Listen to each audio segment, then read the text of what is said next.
आठवड्यापूर्वी हायकोर्टाने सुद्धा पोर्शे ॲक्सिडेंटमधल्या 8 जणांना इन्क्लुडिंग त्यांचे जे विधी संघर्षक बालक आहे त्याच्या वडिलांना सुद्धा बिल रिजेक्ट केलेलं आहे हायकोर्टाने आणि त्याच्यामध्ये पॉईंट्ससुद्धा तेच नमूद केलेले आहेत. तर तुम्ही त्याच्याविषयी थोडी माहिती सांगा. आत्ताच म्हणजे 16 डिसेंबर 2025 रोजी मुंबई उच्च न्यायालयाचे जे माननीय न्यायमूर्ती जस्टिस श्याम चांडक साहेब आहेत त्यांनी पोर्श कारच्या अपघातात जे 10 लोक साधारणतः जबाबदार होते ह्या 10 लोकांपैकी 8 जणांचा जामिनीचा अर्ज जो आहे तो नुकताच नामंजूर केलेला आहे. अतिशय तर ही जी केस होती ही ड्रंक अँड ड्राईव्ह किंवा म्हणजे की हिट अँड रन नव्हती, तर ह्याच्यामध्ये खूप मोठे मोठे ॲस्पेक्ट्स म्हणजे एक घटना आणि 3 FIR आणि जवळजवळ 14 आरोपी ह्या म्हणजे पूर्ण या एका घटनेमध्ये आहेत. तर नेमकं त्या दिवशी त्या गाडीमध्ये खूप असे सगळे वेगळे रूमर्स आहेत की फार वेगळे लोक होते. नेमके कोण होते त्या गाडीमध्ये त्या दिवशी आणि हे पकडले कसे गेले? एक गोष्ट मी निश्चित सांगेल की मी कायद्याचा अभ्यासक म्हणून किंवा कायदा किंवा परिस्थिती जी काय आहे ती न्यायालयासमोर मांडत असताना मी रुमर्सकडे मी फारसं लक्ष देत नाही. नमस्कार, मी चैत्राली देशमुख. आज आपण पुणे टाइम्स मिरर आणि सिविक मिररमधल्या मिरर ऑन मिरर आणि बिंब प्रतिबिंब ह्या विशेष एका भागामध्ये आपण आज खूप मोठ्या हस्ती आज आपल्यासोबत आहेत. मूळचे नाशिकचे 30 वर्ष त्यांचं लीगलमध्ये खूप अभ्यास आहेत, ॲडव्होकेट आहेत आणि पुण्यामधले गाजलेले प्रकरण पोर्शे ॲक्सिडेंट, निलेश घेईवाळ असून दे किंवा पाटील ड्रग प्रकरण असून दे, ह्या केसमध्ये ते सध्या विशेष सरकारी वकील म्हणून त्यांची नेमणूक झालेली आहे आणि भीमा कोरेगावमध्ये सुद्धा ते विशेष सरकारी वकील म्हणून ते कार्यरत आहे सध्या. आज आपण त्यांच्यासोबत पोर्शे ॲक्सिडेंट विषयी आपण त्यांच्याशी चर्चा करणार आहोत. सर, मी तुम्हाला सर्वप्रथम आय वेलकम यू. नमस्कार. नमस्कार सर. सर, आता नुकतंच एक आठवड्यापूर्वी हायकोर्टाने सुद्धा पोर्शे ॲक्सिडेंटमधल्या 8 जणांना इन्क्लुडिंग त्यांचे जे विधी संघर्षक बालक आहे त्याच्या वडिलांना सुद्धा बिल रिजेक्ट केलेलं आहे हायकोर्टाने आणि त्याच्यामध्ये पॉईंट्ससुद्धा तेच नमूद केलेले आहेत. तर तुम्ही त्याच्याविषयी थोडी माहिती सांगा ना. आत्ताच म्हणजे 16 डिसेंबर 2025 रोजी मुंबई उच्च न्यायालयाचे जे माननीय न्यायमूर्ती जस्टिस श्याम चांडक साहेब आहेत त्यांनी पोर्श कारच्या अपघातात जे 10 लोक साधारणतः जबाबदार होते ह्या 10 लोकांपैकी 8 जणांचा जामिनीचा अर्ज जो आहे तो नुकताच नामंजूर केलेला आहे. अतिशय स्पीकिंग अशी साधारणतः 32 पानाची ती ऑर्डर आहे आणि ही ऑर्डर पास करण्याच्या आधी अनेक सेशन्समध्ये बचाव पक्षातर्फे किंवा अर्जदाराच्या वकिलांतर्फे युक्तिवाद होत होता आणि त्याला शासनातर्फे आम्ही म्हणजे मी आणि माझे सहकारी उत्तर देत होतो आणि ह्या सगळ्या गोष्टींचा सांगोपांग असा अभ्यास करून विचार करून जे काही दस्तऐवज आम्ही दाखल केले आजपर्यंत तपासात जे काही कागदपत्र मिळालेले होते ज्याला चार्जशीट असं आपण म्हणतो, तर ह्या सगळ्या चार्जशीटचा विचार करून कोर्टाने आमचं म्हणणं मान्य केलं की ह्या गुन्ह्यामध्ये जर आज आरोपींना जर जामीन झाला तर हे आरोपी जे साक्षीदार आहेत म्हणजे यातला साक्षीदारांचा ज्याला इंग्लिशमधला एक अतिशय परफेक्ट शब्द आपल्याला वापरता येईल की जो स्ट्रॅटा आहे ज्या थरातून किंवा ज्या स्तरातून साक्षीदार येतात तर ह्या सगळ्या साक्षीदारांवरती हे आरोपी निश्चितच प्रभाव पाडू शकतील हे जे आम्ही म्हणणं मांडलेलं होतं ते मेहरबान मुंबई उच्च न्यायालयाने विचारात घेतलं. यासोबत आम्ही हेही म्हणणं मांडलं होतं की अगदी सुरुवातीपासूनच म्हणजे 19 मे 2024 सकाळच्या म्हणजे भल्या पहाटे हा अपघात झाला कुठेतरी कल्याणी नगर भागात सकाळी 2:30-3 वाजता अपघात झाला आणि त्यानंतरच ह्या गुन्ह्याचं स्वरूप बदलण्याचा जो काही प्रयत्न केला गेला म्हणजे ह्या विधी संघर्षित बालकाचे पालक असो किंवा इतर त्या वाहनात जे काही इतर बालक होते त्यांचे पालक असो किंवा पालकांचे मित्र असो या सगळ्यांनी मिळून किंवा मिडलमन्स होते याच्यात काही मध्यस्थ सुद्धा होते आणि ससून हॉस्पिटलचे डॉक्टर्स होते या सगळ्यांनी मिळून एक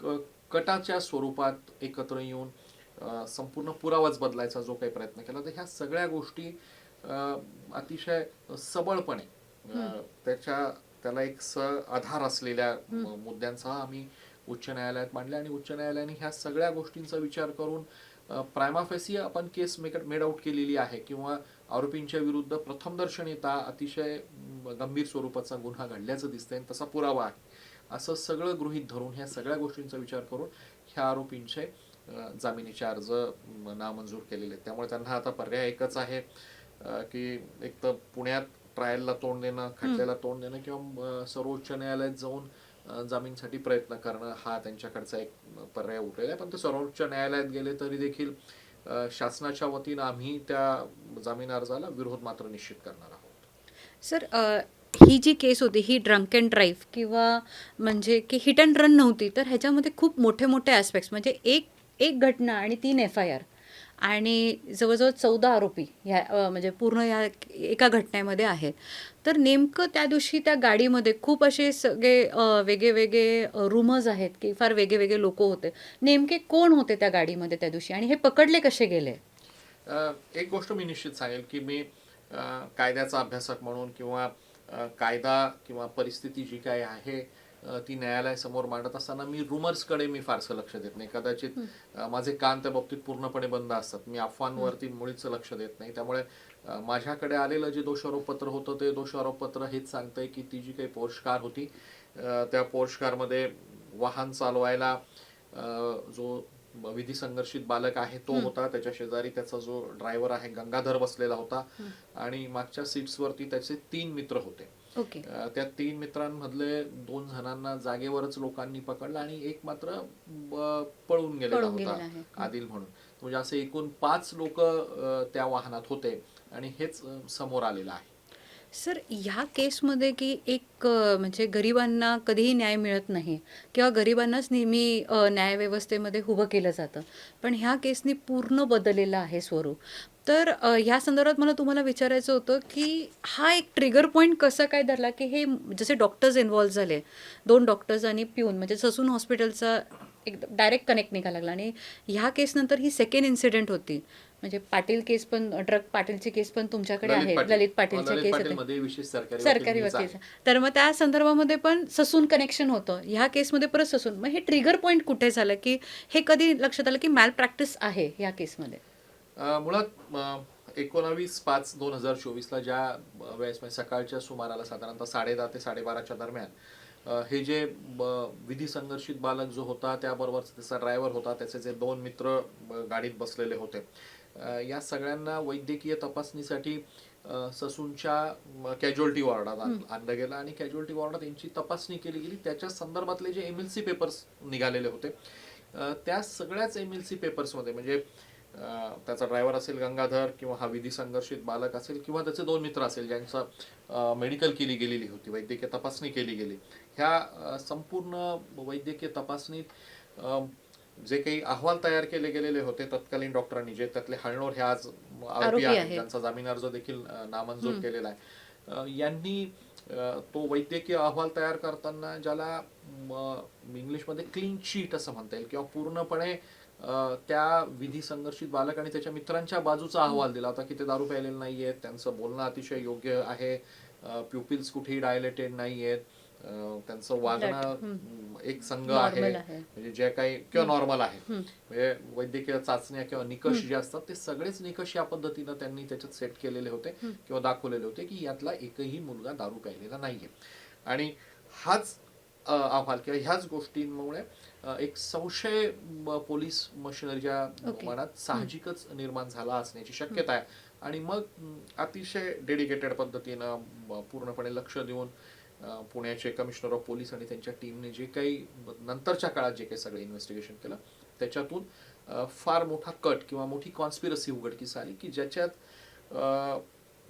म्हणजे रक्ताचा नमुनाच बदलण्यात आला. म्हणजे बालकांच्या ऐवजी त्यांच्या पालकांनी नमुना दिला आणि त्याचं कारण एकच होतं की जर मूळ त्या बालकाचं जर रक्त तपासणीला गेलं असतं तर कदाचित त्याच्यात अल्कोहोलचं प्रमाण निघालं असतं. पण ज्या माणसाने दारू नाही प्यायलेली तर स्वाभाविक आहे त्याच्या ब्लडमध्ये अल्कोहोलचं प्रमाण निघणार नाही आणि त्यासाठी मग अशा लोकांचं ब्लड दिलं गेलं की जे त्या रात्री मद्यप्रशन केलेलं नव्हतं, अशा लोकांचं ब्लड दिलं गेलं. आणि हे करण्यामागे हेतू एकच होता, तो होता कायद्याबरोबर बनवाबनवी करण्याचा, खोटा पुरावा तयार करायचा, पूर्णपणे कायदेशीर यंत्रणेला चकवा देण्याचा एक प्रयत्न होता. म्हणजे खऱ्या अर्थानं हा जो काही सगळा खटाटोप होता तर मी तर त्याला नेहमीच प्रत्येक कोर्टात टर्म केलं की this is a fraud with the judiciary. म्हणजे हे नुसतं इन्व्हेस्टिगेटिंग एजन्सी बरोबर केलेला खेळ नव्हता नव्हता, किंवा बरोबर आहे. मैताबरोबर केलेली लबाडीची ऍक्टिव्हिटी पण नव्हती, हम्म, पण हे मुळात कायद्याबरोबर केलेला एक फ्रॉड होता. हम्म. आणि तो गांभीर्याने घ्यायला हवा, हा मुद्दा मी सातत्याने कोर्टापुढे मांडत होतो, कारण मला तसं दिसत होतं आणि तो प्रयत्न याच्यात केला गेलेला होता. आणि पुढे डीएनएचे जे सगळे रिपोर्ट्स आले हो, त्याच्यावर हे उघडकीला देखील उघडकीस आलं. आलं. मग सर ब्लड सॅम्पल चेंज केलं गेलं, मग आता ब्लड सॅम्पल्स नेमकं कलेक्ट झालं होतं का त्या दिवशी, आणि मग ते आता या केसमध्ये एव्हिडेन्शियल आहे का नाही, त्या? निश्चितच ब्लड सॅम्पल कलेक्ट केलं गेलं. विधी संघर्षित बालक आणि त्याच्या मित्रांचं ब्लड सॅम्पल चेंज केलं गेलं, कलेक्ट केलं गेलं, गोळा केलं गेलं ससूनमध्ये. त्यासोबतच विधी संघर्षित बालकाच्या जागेवरती त्याच्या आईचं, हो, ब्लड घेतलं गेलं. राईट. ज्या आमच्याकडे आरोपी आहेत, हो, त्यांना सर्वोच्च न्यायालयाने त्या महिला असल्यामुळे, महिला फक्त असल्यामुळे, महिला हो. असल्याच्या ग्राउंडवरती त्यांना बेल दिलेला आहे. त्यांचं ब्लड दिलं गेलं. त्यांचे जे दोघं मित्र होते, तर एका मित्रासाठी म्हणजे विधी संघर्षित बालकाच्या एका मित्रासाठी त्याच्या वडिलांनी दिलं आणि एकासाठी मुलाच्या वडिलांच्या मित्राने रक्त मित्रांनी दिला. दिलं, हो. आणि खोटा पुरावा तयार करायचा प्रयत्न केला गेलेला आहे. आणि हे सगळं रेकॉर्डवरती आलेलं आहे. मग ब्लड्स आहेत त्या केसमध्ये? निश्चित आहेत. म्हणजे बदललेले ब्लड सॅम्पल आहेत, त्याचे डीएनएचे रिपोर्ट्स आहेत, ते ब्लड कलेक्ट केल्याबद्दलचा पुरावा देखील आहे. ओके. सर ही झाली एक बाजू की मॅल प्रॅक्टिसेस आपल्या पोलीस स्टेशन्समध्ये पण काही दिसलेली आहेत. पोलिसांचे पण खूप सारे पोलीस ऑफिसर्स बदलले गेले होते त्या काळामध्ये. म्हणजे एकीकडे पोलीस यंत्रणा होती, एकीकडे हा कायद्याचा एक सुव्यवस्था होती. त्याच्यानंतर महिला आणि बालविकास म्हणजे ह्याच्यामध्ये होतं की कारण त्या मुलाला आपल्याला विधी संघर्षित बोर्ड आहे, ज्युव्हेनाइल जस्टिस बोर्डमध्ये त्याला प्रोड्यूस करायचं होतं. आणि एकीकडे ससून हॉस्पिटल, आणि म्हणजे ही एक यंत्रणाच नुसती करप्ट नव्हती, तर हे खूप साऱ्या मोठ्या मॅल प्रॅक्टिसेस बाहेर आल्या. आणि सर एक प्रश्न असा होता की जसं तुम्ही म्हटला की डॉक्टर्स इन्व्हॉल्व्ह होते, मग जे एव्हिडेन्शियल कायदा जसं सांगतोय, म्हणजे जसं आता चार्जशीट फाईल आहे त्याच्यामध्ये 3 लाख, मग हे 3 लाखासाठीच केलेलं प्रकरण आहे का सर, डॉक्टर्सनी केलेलं ब्लड सॅम्पल्स एक चेंज? गोष्ट मी आपल्याला निश्चित सांगेल की आजपर्यंतच्या माझ्या संपूर्ण वकिली आयुष्यामध्ये माझी सगळीच भूमिका ही त्या अर्थानं अर्जुनाची राहिलेली आहे. मी तो एकच डोळा बघत असतो, जो डोळा शिक्षा आणि शिक्षा हेच मला सांगतो. मी फारसा अवांतर विचार करत नाही, अवांतर ऐकतही नाही. माझा संपूर्ण फोकस माझ्या भात्यावरती, म्हणजे माझं धनुर्धारी असल्याचं माझं जे शस्त्र आहे ते आणि माझं बाण यावर असतं. आणि ह्या ठिकाणी माझं बाण आहे, माझं जी संपूर्ण चार्जशीट आहे त्या चार्जशीट वरती माझं लक्ष असतं. त्यामुळे बाहेर काय होतंय, बाहेर चर्चा काय होत आहेत किंवा आणखीन काही गोष्टी घडलेल्या असूही शकतात, मी त्या नाकारत नाहीये, पण त्याच्यावरती मी लक्ष देत नाही आणि मी देऊ नये असं देखील कायद्याने अपेक्षित धरलेलं आहे. नाही सर, पण अमाऊंट 3 लाखासाठीच म्हणजे हे ब्लड चेंज केलेलं आहे, म्हणजे मनी ट्रान्झॅक्शन तर झालेलंच आहे, हे जे डॉक्टर्स निश्चित इन्व्हॉल्व आहे ना, याच्यात 3 लाख रुपये तर जप्त झालेलेच आहेत. पण आज 3 लाख रुपये जप्त झालेत आणि ते रेकॉर्डवरती आहेत. त्यामुळे खटला चालवत असताना मला इतर काही बोलायला वाव नाही आणि तो नसावा देखील. ओके. एक ट्रू लॉमन म्हणून मला असं वाटतं की खरा कायद्याचा अभ्यासक किंवा कायद्याचा विषय पुढे घेऊन जाणाऱ्या व्यक्तीला इतर गोष्टींकडे फारसं लक्ष देण्याचं कारण नाही आणि मी ते लक्ष देत नाही. म्हणजे ब्लड सॅम्पल चेंज करायचे असेल तर 3 लाख रुपये अमाऊंट आहे. नाही, तुम्ही पुणेकर आहात, ससूनशी तुम्ही जवळून अटॅच राहिलेला नाही नाही नाही, म्हणजे आहात, मी त्याबद्दल तुम्ही जास्त बोलू शकाल. त्यामुळे मी त्याच्या किमतीबद्दल बोलणार नाही, पण एक नक्की की हा सगळाच ब्लड मनी होता त्या अर्थानं. कारण असं देखील तपासात आलेलं आहे की एक जो काही ज्याने रक्त बदललेलं आहे त्या रक्त बदललेल्या व्यक्तीला काही पैसे देखील ट्रान्सफर झालेले आहेत. म्हणजे त्यांच्या एकाच्या पालकाने त्याच्या मित्राला पैसे देखील ट्रान्सफर केलेले आहेत असं देखील रेकॉर्डवर आले. त्यांचा देखील त्याच्याबाबत बचाव असू शकतो, आपण तो बचाव कुठेही नाकारत नाही, तो त्यांचा हक्क आहे तो बचाव मांडण्याचा. पण कायद्याचा अभ्यासक म्हणून किंवा ह्या केसचा एक अभ्यासक म्हणून बोलताना मला एक दिसतंय की हो, तशा एंट्रीज आहेत. म्हणजे बँकेच्या खात्यातून दुसऱ्या बँकेच्या खात्यात एका आरोपीच्या खात्यात पैसे गेल्याच्या एंट्रीज देखील मिळत आहेत. म्हणून मी नेहमी हे टर्म केलं की हा खऱ्या अर्थानं ब्लड मनी आहे. पैसे घेऊन रक्त बदललं गेलंय किंवा रक्तासाठी पैसा घेतला गेलाय असं देखील माझ्या निदर्शनास आले. सर ह्या केसमध्ये जेव्हा मी बारकाईने बघितलं, आम्ही सुद्धा आमची टीम ग्राउंड रिपोर्ट करत होती, तर एकीकडे म्हणजे की मी बघते की विक्टिमला कुणी मदत केलं नव्हतं. म्हणजे त्यांना म्हणजे बेसिकली त्यांची फॅमिली पूर्ण MP ची होती. मग इथं परत त्यांना ॲम्ब्युलन्स शोधण्यामध्ये म्हणजे जो वेळ काळ किंवा मिडलमॅन्स आपण जसं म्हणतो की आरोपींना सहाय्य करण्यामध्ये होता. तेच फॅमिलीने इथं केलं असतं तर म्हणजे कारण हे विधी संघर्षित म्हणजे एक केस ही नॉर्मल होती जसं आपण कायद्याने बघतो की म्हणजे जसं त्याला SLAला सांगितलेलं आहे आणि मग त्याच्यानंतर परत तिथंही म्हणजे वुमेन अँड चाइल्ड डिपार्टमेंटनी सुद्धा ज्यांनी ते पूर्ण जी प्रोसिजर होती ज्यांनी जी फर्स्ट ऑर्डर काढली होती तर त्यांच्यावर सुद्धा कमिटी बसवली होती आणि मग त्यांना कमिटीने पण त्यांना नंतर सस्पेंड केलेलं आहे. तसं तिथं काय मॅल प्रॅक्टिसेस झाल्या आहेत म्हणजे तसं कायद्याने तर म्हणजे विधी संघर्षित बालकाच्या बाजूने तो लॉ सांगत होता. पण तिथं आजोबाचा रोल जो होता म्हणजे त्या जो फर्स्ट ऑर्डर आली होती की 300 शब्दांचा त्यांना निबंध द्यायला सांगितला होता. मग परत RTO सोबत त्यांना काम करायचं होतं आणि मग त्यानंतर अजून एक होतं की त्याचे आजोबा म्हणजे त्याचे घरचे कोणी त्याला बघायला नव्हतं. तो एका बॅड कंपनीमध्ये आहे म्हणजे पहिल्या दिवशीचा जो ऑर्डर होता. मग त्याच्या आजोबा त्याचं पूर्ण हे करणार आणि सांगोपण करणार आणि मग त्याच्यानंतर त्या एका अटीवर पहिली ऑर्डर झाली. मग नंतर त्याचेच आजोबा परत पकडले सुद्धा गेले म्हणजे वन ऑफ द हो अक्यूज परत तेच आहे केसमध्ये. हो मग ह्याच्याविषयी थोडी माहिती आहे. नाही, JJB किंवा बाल याच्या संदर्भातलं जे न्यायालय आहे त्यांनी जो काही आदेश केलेला होता 300 शब्दाचा म्हणा किंवा RTO सोबत किंवा ट्रॅफिक पोलीस समोर किंवा त्यासोबत उभं राहून काही गोष्टी शिकण्याचा, तर ह्या सगळ्या गोष्टींकडे आपण भावनिक दृष्टीनं न बघता एक कायद्याच्या चौकटीतून काय निष्पन्न होतं याच्याकडे लक्ष दिलं पाहिजे. आणि मग मला निश्चित वाटतं की हे असे जे काही आदेश आहेत तर ते कायद्यातच नमूद केलेले आहेत. म्हणजे उद्या आपल्याला तुम्हाला मला किंवा अगदी ह्या सगळ्या दर्शकांना असंही वाटत असेल की यापेक्षा कडक शिक्षा असावी का, तर मला व्यक्तिशः आपण विचाराल तर मी म्हणेल की हो, यापेक्षा कडक शिक्षा असावी, हे मी आपल्याला निश्चित सांगेल. पण मग ही कडक शिक्षा त्या कायद्यात दिलेली आहे का, तर मग ती कायद्यात नाहीये. मग ती कायद्यात आणण्यासाठी तुम्हाला मला प्रयत्न करावा लागणार. म्हणजे ह्या कायद्याचं एक वैशिष्ट्य मी आपल्याला सांगतो. ह्या ऍक्टकडे जर बघितलं तर याचा नावच juvenile justice and protection protection act आहे. म्हणजे आपण बघा, नावातच जस्टिस आहे. नावातच जस्टिस आहे. जस्टिस कोणाबरोबर, तर ज्युएनाईल बरोबर. ज्युएनाईल म्हणजे कोण, तर बाल गुन्हेगार. बालगुन्हेगार. नुसतं जस्टिसच नाहीये मॅडम, तर त्याच्यात प्रोटेक्शन प्रोटेक्शन पण आहे. केअर म्हणजे त्याला प्रोटेक्शन पण द्यायचंय. मग ज्या कायद्याचं नावच ज्युएनाईल जस्टिस अँड प्रोटेक्शन आहे त्या कायद्यातल्या तरतुदी यापेक्षा काही वेगळ्या असतील का, तर असं अपेक्षित धरणं चुकीचं होईल. म्हणजे आज तुमचा माझा ह्या देशातल्या करोडो भारतीयांचा हा निश्चितच चिंतेचा विषय आहे की शिक्षा मोठ्या हव्या. आज जग बदलत चाललेलं आहे. लहान मुलांचा हत्यार म्हणून वापर व्हायला लागलेला आहे. 16 वर्षाच्या मुलाच्या हातात गन दिली जाते आणि एखादं टार्गेट देऊन त्याला मारायला सांगितलं जातं. त्याला फारसे त्याचे परिणाम कळतही नाही, पण तो शूट पण करून येतो, म्हणजे मारून पण येतो. शूट म्हणजे आता जे शूट चाललंय ते नाही मी म्हणत, म्हणजे गोळी मारण्याचं शूट ते आहे सर. या कायद्याचा खूप गैरवापर होतो. जसं कसाबला जेव्हा पकडलं होतं म्हणजे अतिरेकी कसाब, तेव्हा त्याला पकडल्याच्या नंतर पहिला त्याने उत्तर तेच दिलं होतं की मी अंडर एज आहे. म्हणजे हा आणि मग सर ह्या केसमध्ये पर्टिक्युलर काय झालं, तो 18 वर्षाच्या आतला आहे, त्याला काही होणार नाही, असं खूप एक संग्रह तयार केलेला आहे या कायद्याविषयी सुद्धा. नाही होणार काही नाही हे म्हणणं चुकीचं आहे. पण त्या कायद्यात जी काही शिक्षा आहे, गुन्हा सिद्ध झाला तर ती शिक्षा निश्चितच मिळणार आहे. पण एक गोष्ट मला आपल्या समोर स्पष्ट करायची आहे की अशा बाल म्हणजे ज्याला आपण ज्युएनाईल म्हणू, विधी संघर्षित बालक ज्याला आपण कॉन्फ्लिक्ट विथ लॉ असं म्हणू, तर ह्या विधी संघर्षित बालकाला मिळणारी शिक्षा ही निश्चितच अडल्ट अक्यूजला म्हणजे प्रौढ गुन्हेगाराला मिळणाऱ्या शिक्षेपेक्षा निश्चितच कमी असते. आणि ती निश्चित किती कमी आहे, तर बऱ्यापैकी कमी आहे. त्यामुळे आपल्याला कायद्याच्या चाकोरीतच जोपर्यंत कायदा बदलला जात नाही तोपर्यंत चालावं लागेल. उलट मी तुमच्या व्यासपीठाचा वापर करेल.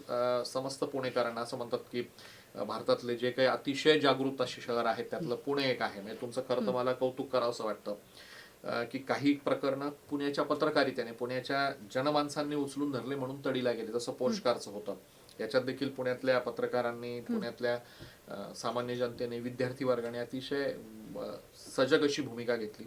तसंच ललित पाटलाच्या ड्रग्ज केस मधलं पण होतं. मध्यंतरी एक IAS IPS ऑफिसरचं एक प्रकरण झालेलं होतं, त्यांच्या संदर्भात देखील अशीच भूमिका घेतलेली होती की खोट्या सर्टिफिकेटच्या आधारावरती कोणाला पुढे जाऊ देणार नाही. तर तुमचं कौतुक करावं तेवढं थोडंच आहे. पण ह्याच कौतुकाचा वापर करून मी सांगेल की जनमत जर जागृत ह्या पद्धतीनं होणार असेल तर मला वाटतं कदाचित ह्या पद्धतीनं आपल्याला कायदा बदलायला उपयोग होईल. तुमच्याकडे आज मला वाटतं 5-6 खासदार नुसते पुणे शहरातच आहेत. यांच्या माध्यमातून देखील आपल्या सगळ्यांना प्रयत्न करता येऊ शकतो. यासाठी देखील मी तुमचं व्यासपीठ वापरेल. सर ह्या केसमध्ये एकीकडे की पोलीस खूप मोठ्या प्रमाणामध्ये काम करत होती, एकीकडे करप्शन चालू होतं, म्हणजे पोलीसमध्ये पण काही लोकांच्या खूप मोठ्या पद्धतीने बदल्या झाल्या, FIRs म्हणजे इनिशियली वेगळे होते आणि परत सेक्शन्स वाढवले गेले होते आणि काही पॉलिटिकल कनेक्शन्ससुद्धा वापरले गेले होते. आणि अशामध्ये आत्ताचे सी एम आणि तेव्हा डेप्युटी सी एम होते फडणवीस साहेब स्वतः आले होते पुण्यामध्ये ह्या गोष्टीविषयी, म्हणजे ही टूक अ फर्म स्टँड. तर त्याच्याविषयी म्हणजे हे पॉलिटिकली थोडंसं कनेक्ट ड्रिव्हन होतं का? पॉलिटिकली कनेक्ट होतं का, पॉलिटिकली ड्रिव्हन होतं का, ह्या गोष्टीकडे जाण्यापेक्षा मला एक गोष्ट तुम्हाला निश्चित हायलाईट करावीशी वाटते. आपण जे म्हटलात की तेव्हाचे DCM किंवा आजचे CM साहेब यांनी अतिशय सजग अशी भूमिका घेतलेली होती आणि त्या भूमिकेचा मी एक साक्षीदार आहे की काहीही झालं तरी अपराधी सुटायला नको, ही त्यातली भूमिका होती.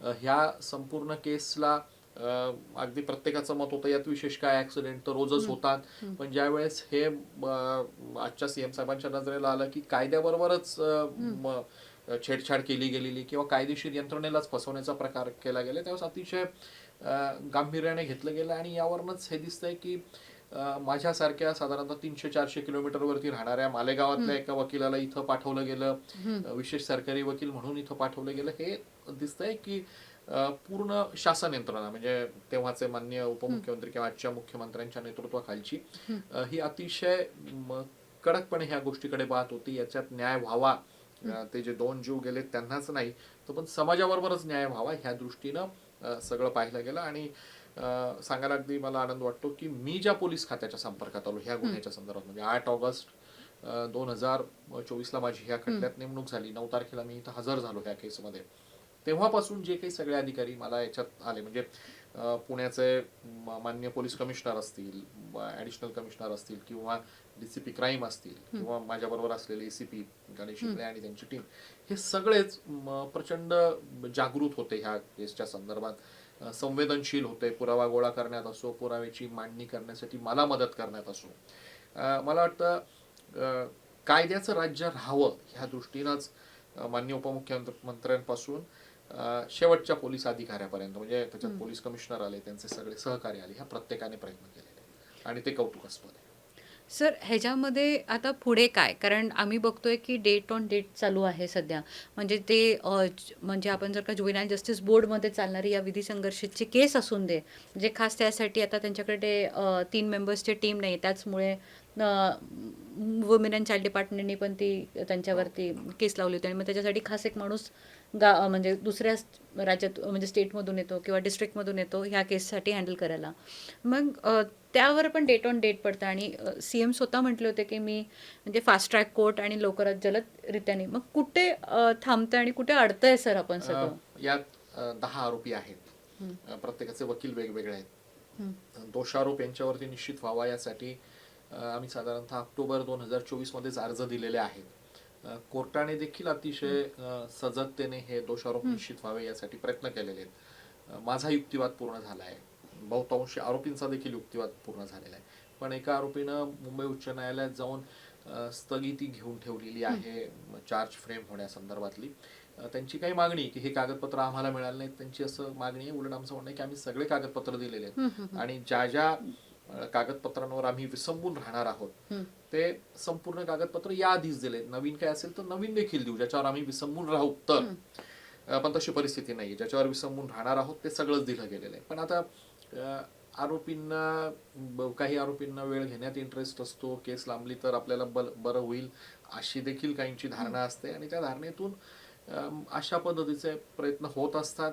माझ्यासारख्या गेल्या 30 वर्षाचा वकिली व्यवसायाचा अनुभव असलेल्या व्यक्तीसाठी ही गोष्ट काही फार वेगळी नाही, नावन्यपूर्ण नाहीये. हे घडतं, याला अधिकाधिक सजगतेनं तोंड द्यावं लागतं आणि ते देण्याचं आम्ही निश्चित केलेलं आहे. लवकरात लवकर हा खटला सुरू करणार आहोत हे मात्र निश्चित. सर, काही नेहमी केस खूप चांगल्या रीती, म्हणजे ही केस जशी तुम्ही म्हणताय की पोलिसांनी खूप स्ट्रॉंग केलेली आहे, पण जेव्हा केस प्रॉसिक्युशनला स्टँड होते, आता चार्ज फ्रेमिंग होईलच लवकरात लवकर, तर सर ह्या केसमध्ये कुणी माफीचे साक्षीदार पुढे आले आहेत का? आणि तुम्ही कितपत माफीचा साक्षीदार या केसमध्ये म्हणजे गृहीत धरणार आहे का? कारण ही केस स्ट्रॉंग आहे की काय तुम्हाला गरज नाही असं तुम्हाला वाटतंय? नाही, केस स्ट्रॉंग आहे किंवा केस वीक आहे याच्यावरती माफीचा साक्षीदार असावा किंवा नसावा हे म्हणणं अतिशय अवघड आहे. शेवटी एखाद्या व्यक्तीला स्वतःहून त्याला होत असलेल्या पश्चातापाबद्दलची माहिती द्यायची असेल, झालेल्या घटनेबद्दलची माहिती द्यायची असेल तर तो स्वतःहून पुढे येऊ शकतो.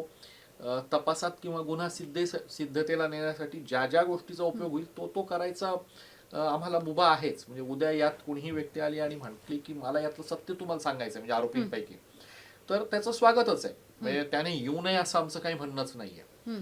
पण कोणी यावं म्हणून आम्ही काही विशेष प्रयत्न करावा का, तर तसं देखील काही कारण आम्हाला नाहीये. आमची केस आहे त्या परिस्थितीत बळकट आहे, पण कोणी येऊन मदत करणार असेल, एखाद्याला पश्चाताप होणार असेल, म्हणजे आपण म्हणतो सुबह का भुला शाम को घर आ जाए तो उसको भुला नहीं कहते, तर असं कोणी येणार असेल तर ते निश्चितच स्वागत आहे. आपल्या उच्च भारतीय संस्कृतीनं या पद्धतीची शिकवण आपल्याला निश्चितच दिलेली आहे की एखादा येणार असेल, त्याला त्याचा पश्चाताप होणार असेल, चूक मान्य करत असेल तर त्याला मोकळ्या हाताने स्वीकारावं असं आपल्याकडे आहेच आपल्या संस्कृतीत. आणि मी किंवा माझी सगळी पोलीस यंत्रणाही त्या संस्कृतीपेक्षा वेगळा भाग नाही. सर मला एक प्रश्न असं विचारायचं होतं की हे जे इश्यू आहे म्हणजे पुणे मिरर आणि सिविक मिरर हा सगळ्यात आग्रहीचं ह्यांनी म्हणजे एकदम ॲग्रेसिव्हली हा इश्यू त्यांनी नेला होता म्हणजे बाकीचे मीडिया हाऊसेसपेक्षाही. आणि मग मीडियानी हा गोष्ट हायलाईट केल्याच्या नंतर म्हणजे पार ही देशव्यापी चर्चा झाली होती ही पूर्ण केस. त्यामध्ये राहुल गांधींचं सुद्धा स्टेटमेंट आलं होतं आणि त्याच्यानंतर मग पॉलिटिकली कनेक्शन्स पण होते इनिशियली ते सगळं. आणि नंतर स्वतः होम मिनिस्टरला पुण्यात येऊन म्हणजे की प्रेस कॉन्फरन्स घ्यायला लागले होते, नाही आम्ही पोलीस नीट काम करत आहे. तर सर ह्याच्यानंतर काही चेंजेस झाले आहेत का सर? म्हणजे अजूनही हिट अँड रन किंवा ड्रंक अँड ड्राईव्ह होतच आहेत, पण ह्याच्यानंतर काही तुम्हाला चेंजेस दिसले आहेत का? नाही नाही, एक बदल मला निश्चित दिसलाय की पालकत्व जे आहे ते थोडंसं जबाबदार झालंय असं मला दिसतंय. की मुलांच्या हातात गाड्या देण्याच्या आधी पालक 4 वेळा आता विचार करायला लागलेले आहेत. जोपर्यंत समाज आहे तोपर्यंत पार्ट्या होणार आहेत, जोपर्यंत समाज आहे तोपर्यंत उत्सवी वातावरण राहणार आहे, जोपर्यंत समाजात पैसा आहे तोपर्यंत पालकांकडे गाड्या असणार आहेत आणि ते मुलं घेऊन बाहेरही जाणार आहेत. पण त्यांनी जबाबदारीनं वागावं यासाठी पालकांकडनं सूचना यायला लागल्यात असं मला थोडंफार जाणवतं. सर टेक्नॉलॉजी वाईज ही केस खूप स्ट्रॉंग केलेली आहे. म्हणजे जसं एव्हिडेन्शियल आपण जर का बघू म्हणजे इट इज नॉट म्हणजे की लिमिटेड टू ब्लड सॅम्पल्स. म्हणजे blood sample one of the aspect झाला, कारण महाराष्ट्र स्टेटमध्ये म्हणजे जे आपली लॅबॉरेटरी तिथेही जाऊन आपण परत चेक केलेले आहेत ब्लड सॅम्पल्स हे ते सगळे. इवन टेक्नॉलॉजी वाईज म्हणजे AI चा वापर केला गेला, कॅमेरा, स्पीड चेक हे ते सगळं. अजून असे काही म्हणजे म्हणजे या प्रॉसिक्युशन केसमध्ये नाही, मला अजून एक काय? एक गोष्ट तुम्हाला क्लिअर कर, ज्याच्यात एआयचा वापर नाही. ओके.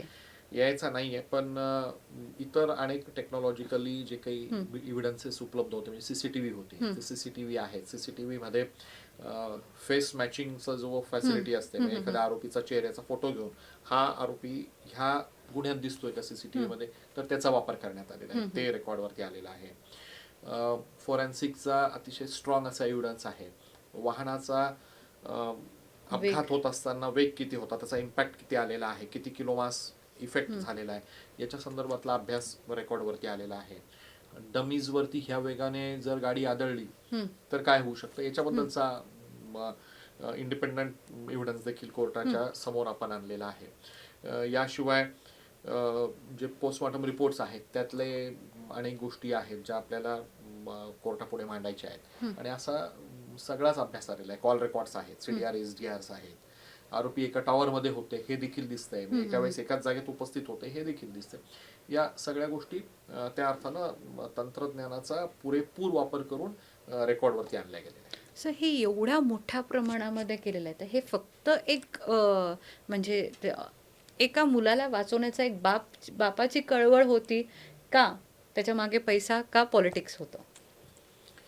नाही, कळवळ असणं एक आपण समजून घेण्यासारखं आहे. एखाद्या वडिलांना आपल्या मुलाबद्दल कळवळ असणं समजून घेण्यासारखं आहे. पण कळवळीचा परिपाक हा कायद्याबरोबरच खेळण्याचा व्हावा का, तर त्याचं उत्तर निश्चितच असं नाहीये की असं होऊ नये, हाच त्याच्या मागचा भाग आहे.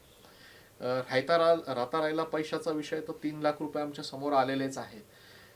तुम्ही राजकीय म्हटलात, पण मला माझ्या चार्जशीटमध्ये कुठेही राजकीय व्यक्तीचं नाव, राजकीय व्यक्तीच्या इन्व्हॉल्वमेंट असं नाही दिसून आलेलं.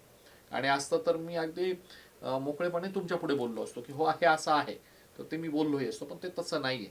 त्यामुळे राहिला भाग एकच की पुत्रप्रेमाने गांधारी आणि धृतराष्ट्रही आंधळे झाले होते. आपण तर आज त्या अर्थानं कलियुगात आहोत, त्याच्यामुळे फार काही वेगळं अपेक्षित धरणं चुकीचं आहे. त्यामुळे हे आंधळेपणा होता आणि ह्या आंधळेपणामुळे कायद्याबरोबरच खेळ केला गेला असं आपल्याला म्हटलं पाहिजे आणि कायद्याबरोबर खेळ करणारी कोणतीही व्यक्ती असो त्याला सोडता कामा नये अशा मताचा मी आहे. सर या केसमध्ये मिडलमॅन्स पण आहेत. मग ते मिडलमॅन्स कुठल्या केसमध्ये आणि काय त्यांचा रोल आहे या केसमध्ये जे आरोपी आहेत? याच्यात दोन मिडलमॅन्स निश्चित आहे ज्यांचाही जामीन अर्ज नामंजूर झालाय.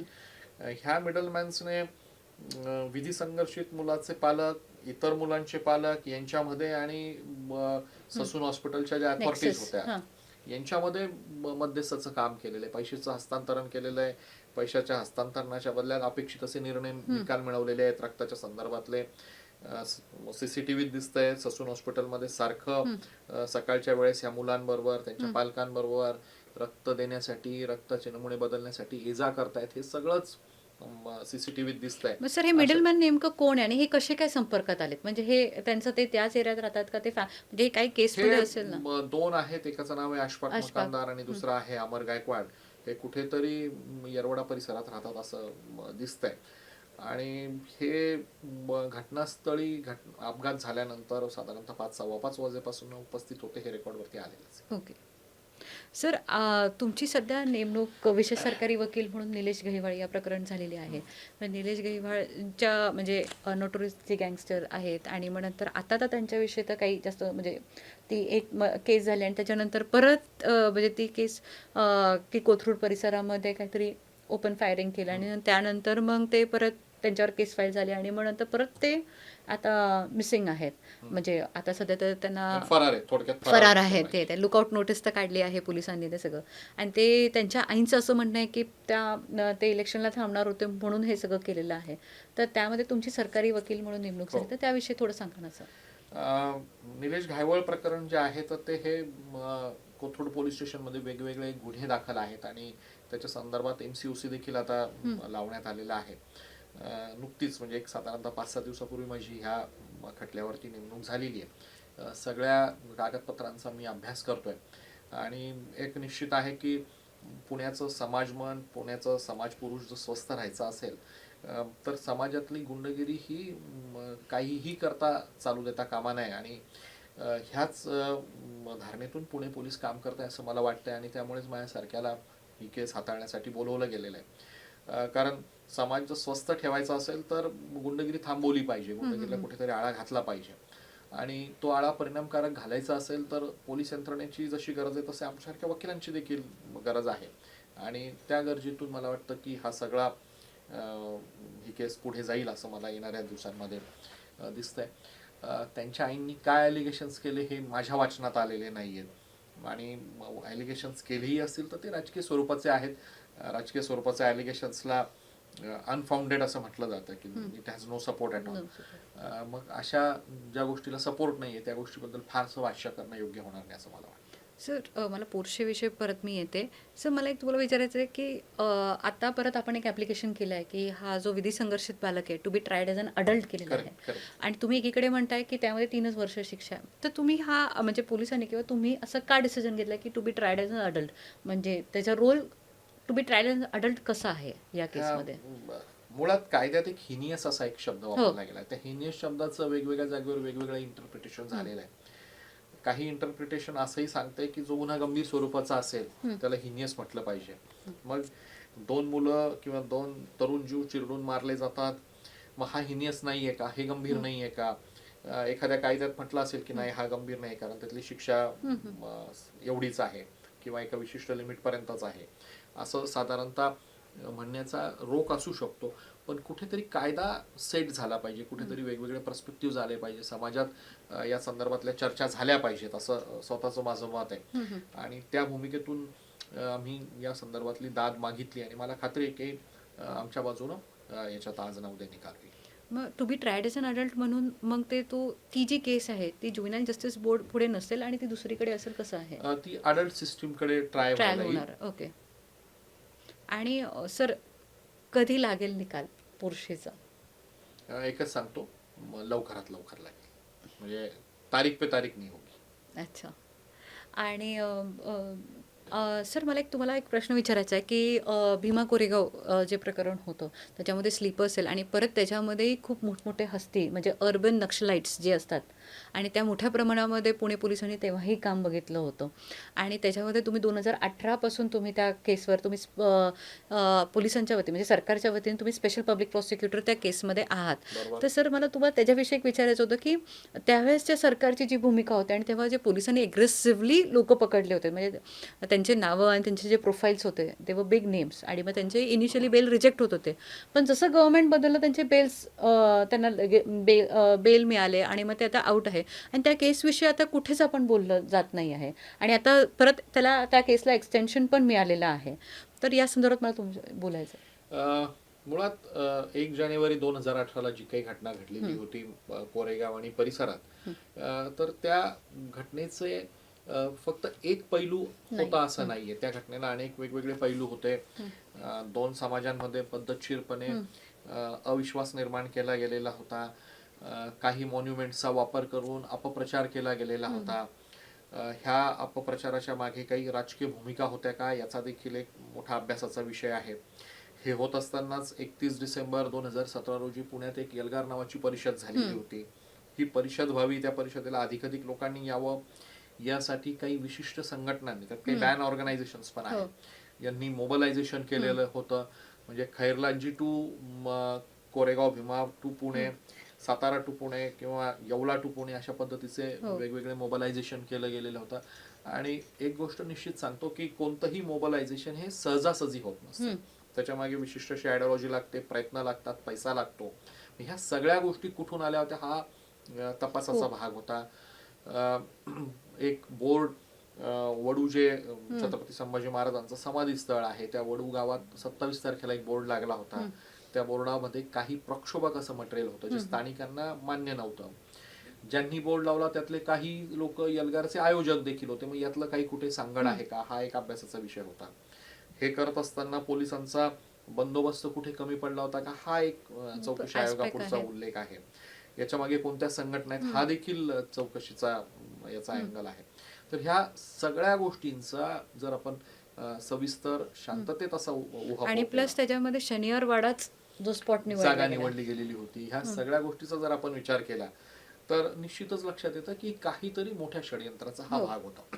आणि त्या संदर्भात विश्रामबाग पोलीस स्टेशनमध्ये साधारणतः एप्रिल महिन्यात गुन्हा नोंदवला गेलेला होता आणि त्या गुन्ह्याच्या तपासात अनेक नव्या नव्या गोष्टी समोर आल्या. पुढे हा तपास एनआयकडे गेला आणि एनआयकडे गेलेल्या तपासात जे चार्जशीट आलं त्या चार्जशीटमध्ये अनेक गोष्टी आहेत ज्या एका वेगळ्याच विचारसरणीवरती, एका वेगळ्याच गोष्टीवर कुठेतरी फोकस करतात.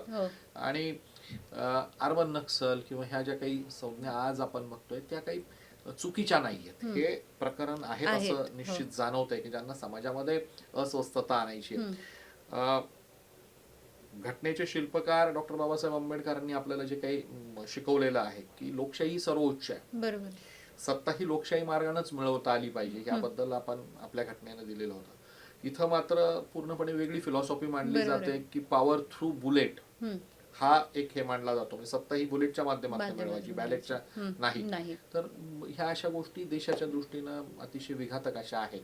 आणि मग अशा काही लोकांना जे याचे सपोर्टर्स होते किंवा जे याच्यात ऍक्टिव्हली इन्व्हॉल्व्ह होते यांना अटक केल्या गेलेल्या होत्या. आणि आज जे काही जामीन होत आहेत ते जेलमध्ये खूप काळ राहिले आहेत ह्या कारणास्तव होत आहेत. मेरिटवरती कोणाची जामीन होत नाही असं माझी माहिती आहे. त्यामुळे आरोपी सुटतायत सरकार बदलणं म्हणून, तर तसं नाहीये. हे फार काळापासून जेलमध्ये आहे. मग खरं बघितलं तर सगळ्याच सरकारच्या कन्सिस्टंट भूमिका याच्याबद्दल राहिल्या आहेत असं म्हणायला हरकत नाही. म्हणजे आपण बघाल तेव्हापासून कोणत्याही सरकारनं नक्सल ऍक्टिव्हिटी किंवा अर्बन टेररिझम हे ग्लोरिफाय केलेलं नाही, त्याला मान्यता दिली सर. त्या पर्टिक्युलर केस विषयी मला तुम्हाला विचारायचं आहे की ते कट केलेलं म्हणजे जे कारस्थान होतं तो कप झालेला आहे का, तो कमी झालेला आहे का, का तो म्हणजे तो काहीतरी म्हणजे प्रिकॉशनरी मेजर होती ती का, म्हणजे जर का तेव्हा पोलिसांची भूमिका जर का नसते तर आता म्हणजे ज्या पद्धतीचं वातावरण आहे ते नसतं असं तुम्हाला काय वाटतं? पोलिसांनी अतिशय मॅच्युअर्डली प्रोफेशनली ही सगळी परिस्थिती तेव्हाही हाताळली. फार मोठा जमाव कोरेगाव, पेरणे फाटा, चाकण, शिक्रापूर ह्या परिसरात होता. हा जमाव आक्रमक देखील होता. आक्रमक जमावाला प्रत्युत्तर देखील दिले जात होते. दोन जमाव एकमेकात भिडलेले असते. त्याच्यात एका राहुल फटांगरे नावाच्या एका अतिशय निरपराध अशा तरुणाचा, स्थानिक तरुणाचा बळी पण गेलेला होता. पण ह्या सगळ्या गोष्टीकडे बघितल्यावर असं लक्षात येतं की पोलिसांनी अतिशय मॅच्युअर्डली ही सगळी परिस्थिती हाताळली. म्हणजे कुठेही दंगलीत पोलिसांच्या कार्यवाहीत कोणाचा मृत्यू झाला नाही, फार मोठी गोष्ट आहे. सर आता एक्सटेन्शन मिळालेलं आहे, मग ते आता काय स्टेजवर आणि कधी त्याचा आपल्या पुढे रिपोर्ट येईल? आयोगाच्या कामकाजाला एक्सटेन्शन दिलं गेलेलं आहे. साधारणतः 28 फेब्रुवारीपर्यंतचं एक्सटेन्शन आहे. पुढच्या आठवड्यात पुण्यात पुन्हा एकदा हो. सुनावणी सुरू होईल. इतिहासकार विश्वास पाटलांना आम्ही हो, तिथं बोलवलं बोलवलेलं होतं. आहे आणि विश्वास पाटील साहेबांच्या कादंबरीत म्हणजे संभाजी महाराजांवरच्या कादंबरीत कुठेतरी त्यांच्या अंत्यविधी संदर्भातला काही उल्लेख आलेला आहे. त्यामुळे काही गैरसमज झालेत असं लोकांचं म्हणणं आहे. त्या गोष्टी क्लॅरिफिकेशनच्या संदर्भात आयोगापुढे त्यांना बोलवलेलं आहे आणि त्याच्यातून अनेक गोष्टींवर पुन्हा एकदा नव्याने उजेड पडणार आहे. आणि साधारणतः मला वाटतं की अहवाल कधी द्यायचा हा निश्चितच म्हणजे माननीय आयोगाचा भाग आहे. मी सरकारला तिथं प्रतिनिधित्व आम्ही सरकारचं करतोय, त्यामुळे मला त्या विषयावर बोलता येणार नाही. पण कामकाज बऱ्यापैकी पूर्ण होत आलेलं आहे, त्याच्यामुळे कधीही हा अहवाल शासनाकडे दाखल होईल असं मला वाटतं. थँक्यू सर, तुम्ही तुमचा Thank वेळेत you. वेळ काढला इथे आणि आलात. थँक्यू.